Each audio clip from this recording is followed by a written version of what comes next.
Fishing is often described as calm, a quiet escape by the water, waiting for the line to tug. But not every outing ends with a simple catch. At times, the water conceals far darker things never meant to be found. On March 24th, 2020, two friends headed to a frozen lake. Their goal wasn't to reel in fish, but to try magnet fishing, hauling up bits of metal hidden beneath the ice. At first, everything seemed ordinary. The air was frigid, the lake sealed in ice. See, those are the footsteps. Look. And blood. I don't know if that's spray paint or blood. There's a dog bowl there. Doggy bowl. No, but yeah, you're right. There's fresh prints. Maybe they were out here with their dog or something, playing or something, but why is there blood? Maybe that's why they were running out of here. Their dog, something happened to their dog. Maybe. Maybe. Yeah. Hold on. Where's it go, though? Where's it lead? Let's follow the blood. Yeah.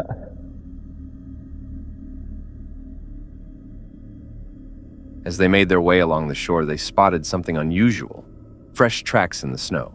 At first glance, the prints looked harmless, likely left by someone out walking a dog, but scattered beside them were streaks of red.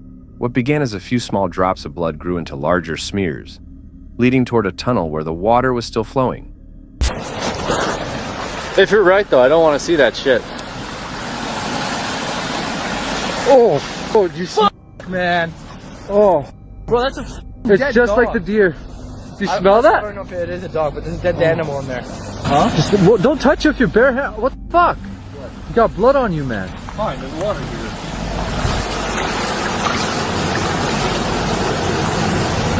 Oh, disgusting. Stop recording, bro. I don't want to show this. Oh, fuck. It smells. Yeah. See that? Turn the light on if you have to. No, that's enough. Okay, that's enough. We don't have to show a whole dog. Following the trail, the pair came across a bag half buried in snow at the lake's edge. The odor hit before they even touched it. Inside, wrapped in a way that suggested someone wanted it hidden, was the mutilated body of a dog. Its head was gone. The sight was horrifying, but what they uncovered next was even worse. Man. I'm not touching it. It's missing its head? Yeah, I got blood on it. Why the f people need to do this shit? Why? I guarantee you it's the same sick that killed that deer. They killed this dog. I don't know Why the fuck would they chop its head off, though? Why the f would they chop off its head? We gotta call the cops or something. I was having a good time and this is ruined now. I know, we were actually having a really great time. Yeah. This happened today. Happened today. They dumped it there to siphon off the blood, to get rid of the blood. Yeah. Maybe they'll come back and bury it somewhere else. They were dumping it in this lake here so the water can wash away all the blood. That smell is strong though. Yeah, I almost puked, bro. Fucking puked. Alright, are we getting out of here? Or are you actually gonna call the cops? Yeah, we should.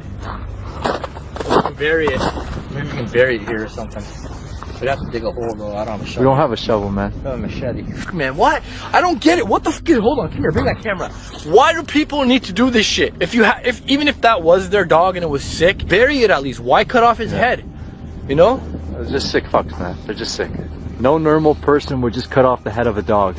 Guys, like, I don't have a dog. I've always wanted one. I have two cats that I love very, very much. I want to see if this machete is big. I mean, the ground is really soft. We can, like, bury it over there. That's what we gotta do. What is that? What? The doggy bowl? No, look in the water. Sounds fancy. Look at that. There's like a metallic box there. Where? Look at the water. I can't see it. Okay. No, I don't see it. Bro, look. That way. Look in the water. My hands are frozen from that ice cold. Oh, yeah. There's a... It's not a rock. Where's the magnet? We left it behind, but the backpack's there. I'll go grab the magnet. Hold on. Wait, we don't even need it. We don't even need the magnet. It's not deep. Huh? I think I can fish it out.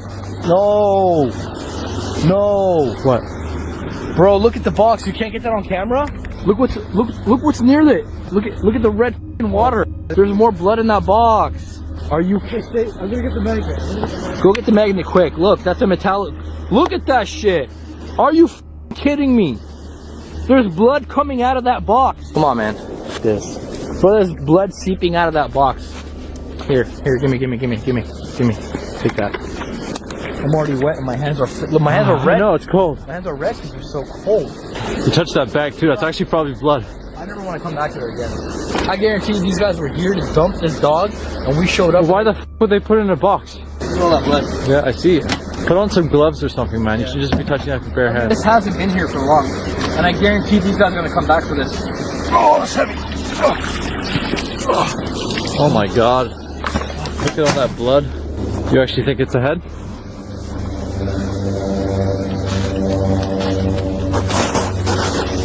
Look at all the blood. Yeah, I see. In the water just nearby, a metal box sat partly submerged. The water around it was stained red.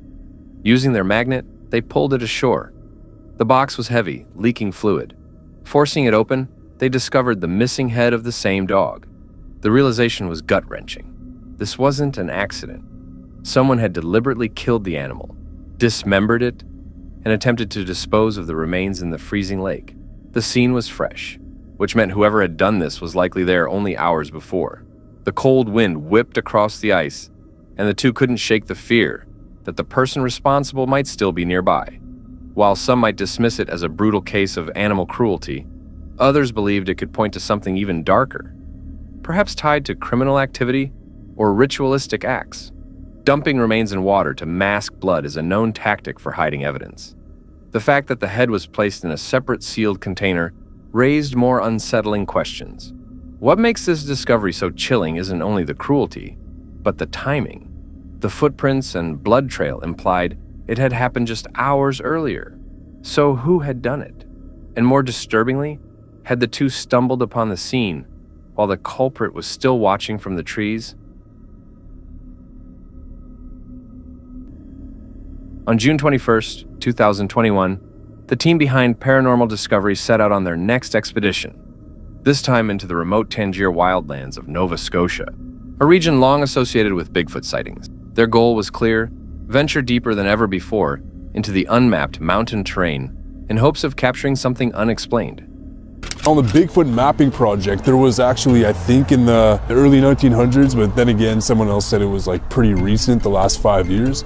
But the map had a Sasquatch encounter here. Someone actually encountered one, marked it down. So we went hunting for that in the wintertime. But right now, we're coming back again so we can actually set up camp and look for one, or it, or whatever. Really sick.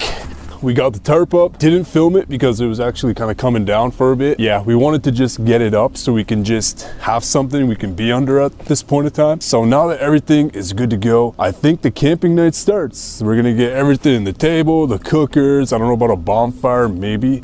But for right now, we got the cookers. We're gonna make some food. Kiki, Alika, good girl. Okay, so this is the first time I've actually set up this tarp in this configuration. It looks pretty cool, not gonna lie. I've never done it before, but I kind of vibe it. As they drove higher into the dense forest, the air shifted. The higher the elevation, the heavier the silence. They weren't just in the woods anymore. They were deep inside something far older. When you're really up in the mountains, it's a different kind of scary. They reached a familiar sight, now overgrown and damp from the recent rain. Hello? I'm hearing footsteps in the bushes, man, like on both sides. This side, and then on this side. Trying to rationalize like as if it's like a bear or maybe a deer or something.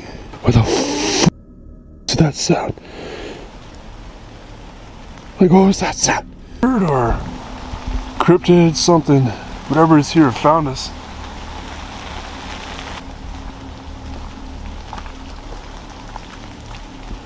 Are you a Bigfoot?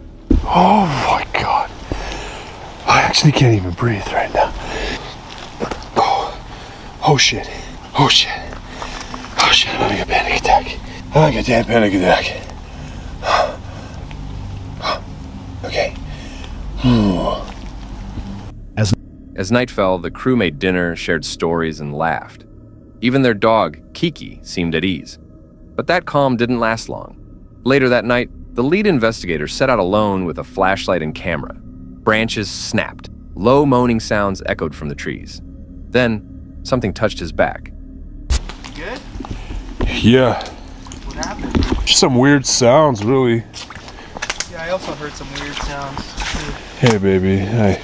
Yeah, like unhuman type of sounds. It was Like moaning? like something in distress.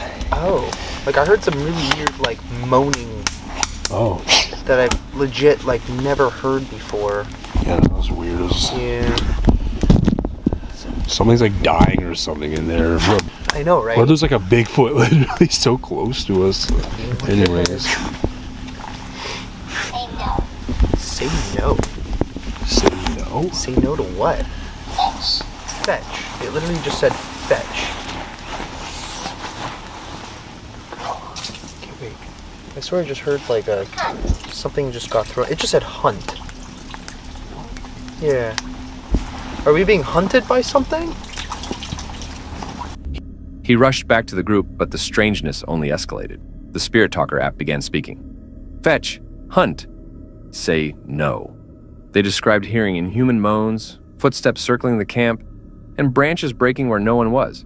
Are we being hunted by something? While no creature was seen on camera, the team debated possibilities. A cryptid?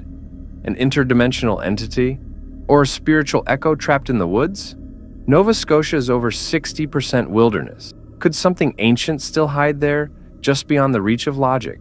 Exhausted and overwhelmed, the team packed up and left early. The footage was inconclusive, but the moaning, the touch, and the commands they captured were very real. On Wednesday, November 16th, 2016, along the Nyara River in southwest Tanzania, two friends set out expecting nothing more than a simple day of fishing, but the hidden dangers of the wild soon surfaced in the most terrifying way. Out of nowhere, Okay, you made your choice.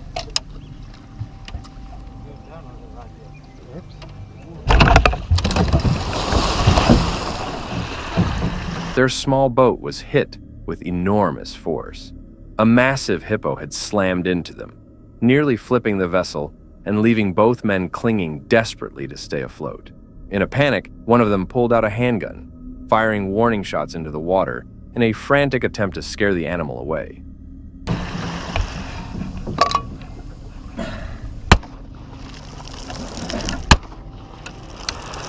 Okay. By sheer fortune, the attack stopped before either of them was dragged under. The two managed to get away without injury, but their survival came dangerously close. A moment that could have ended in tragedy. Hippos are responsible for more human fatalities in Africa than nearly any other large animal.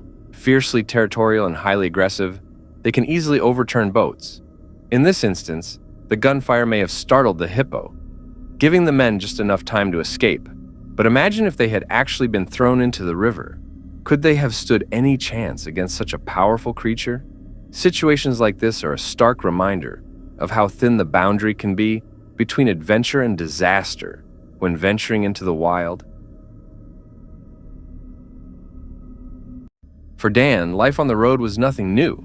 A full-time van lifer and creator behind Dan's van life. He had already dealt with ticks, a burglary attempt, and more on his solo journey from Iowa to Colorado. But nothing had prepared him for what would unfold on the evening of August 4th, 2023. So I think today I took a couple days off of editing and filming, just kind of let myself recharge a little. I need to get a video completely edited today, start to finish. So we are going to take my laptop, the grow lot. You know, the van's still kind of messy from last night. And we're gonna go sit in the park and edit the video up in the beautiful park with the mountain atmosphere and the people walking around, and should make it a little more fun than usual. Got an iced coffee from McDonald's. Cassie got kicked out of McDonald's. Worker wasn't happy that I brought her in, but I couldn't care less what a McDonald's worker thinks.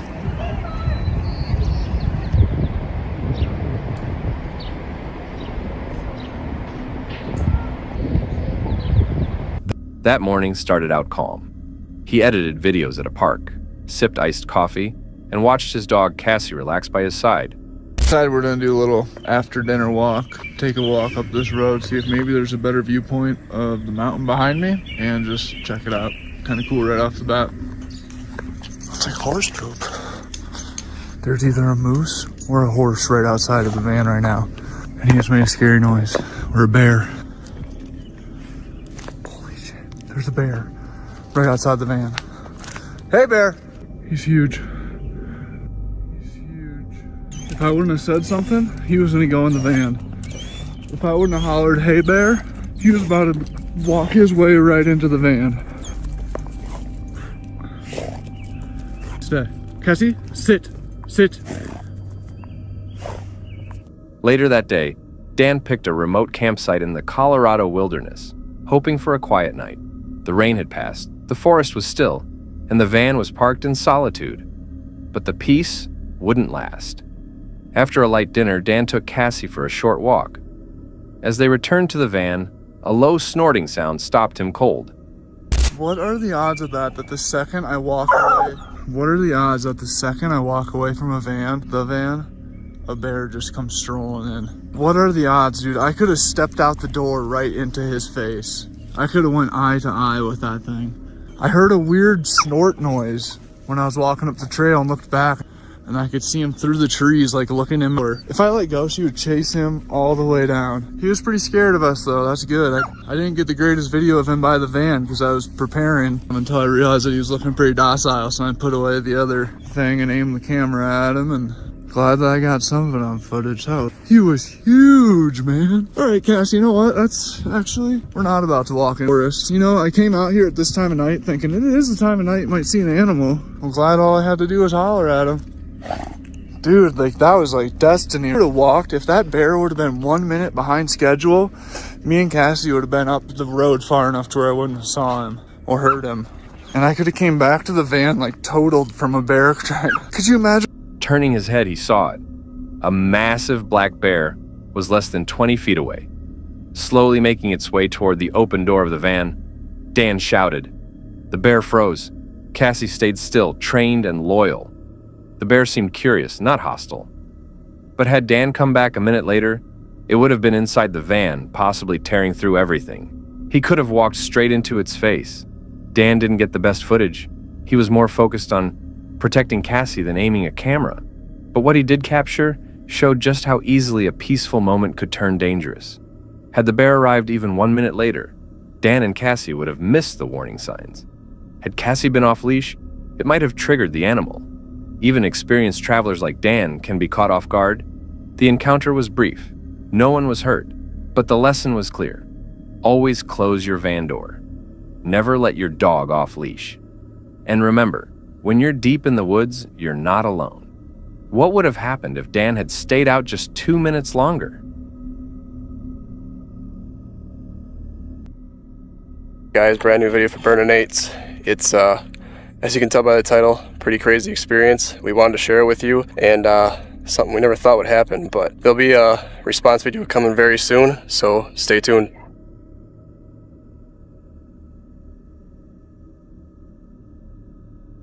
In a recent upload from Burnin' 8, the creators shared a frightening moment they never expected to face.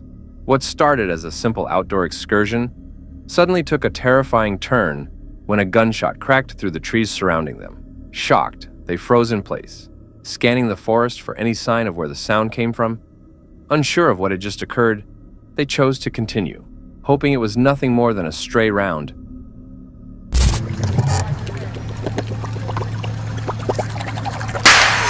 Holy sh! Stop shooting! Hey! But only moments later, another shot rang out, and this time, it struck their boat. The realization came quickly. Someone out there was shooting in their direction. Hey! You shot my boat! It hit my boat!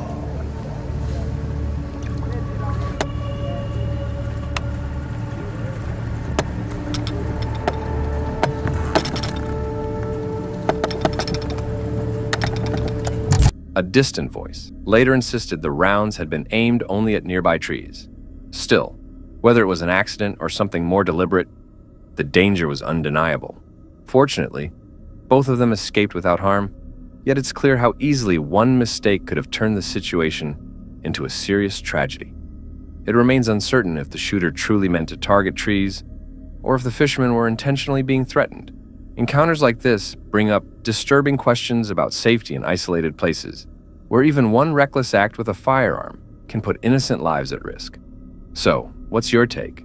Was this nothing more than careless behavior? Or did someone purposely fire toward them? Out in the wild, when strangers enter the picture, the line between accident and deliberate threat can become frighteningly thin.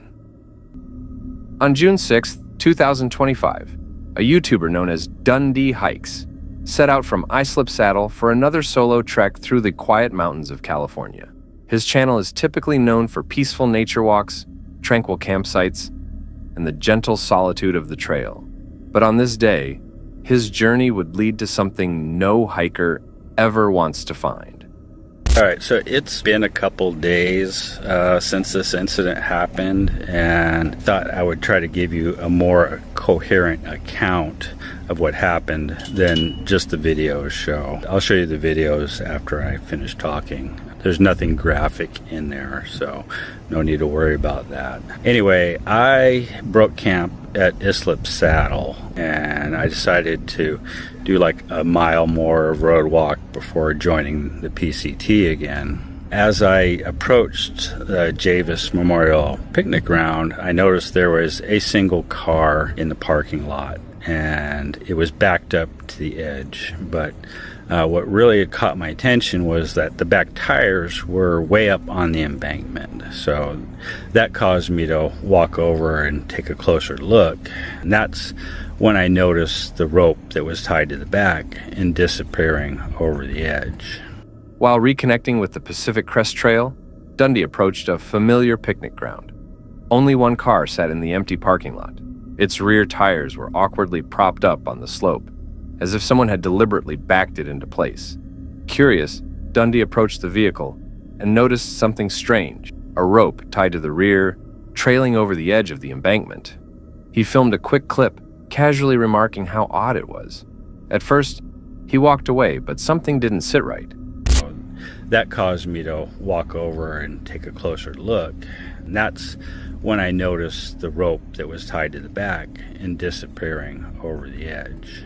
And, I really didn't even think anything about it at that moment. I pulled out my camera and I took a little video, something like, hey, look at this is weird. I guess I'll never know what was going on here. And I started to walk away. And then my curiosity got the better of me. So I dropped my pack and I grabbed the rope and shuffled down to the edge. And that's when I saw the guy with the rope tied around his neck. I didn't really spend a lot of time gawking at him. I didn't take any pictures. I kind of stupidly shouted hello a few times, like he's gonna open his eyes and say just kidding or something.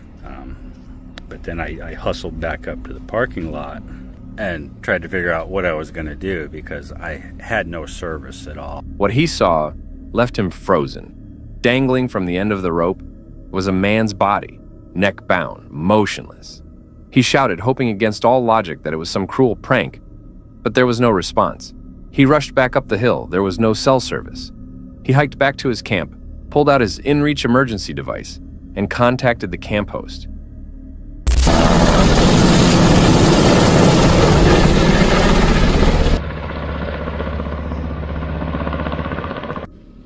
Well, all the rest of them got on scene here. I gave my statement to the sheriff, and they said they don't need anything else from me, so I'm moving on. And they asked me not to leave, so okay. So apparently they want me to wait until homicide gets here and make sure it wasn't a murder.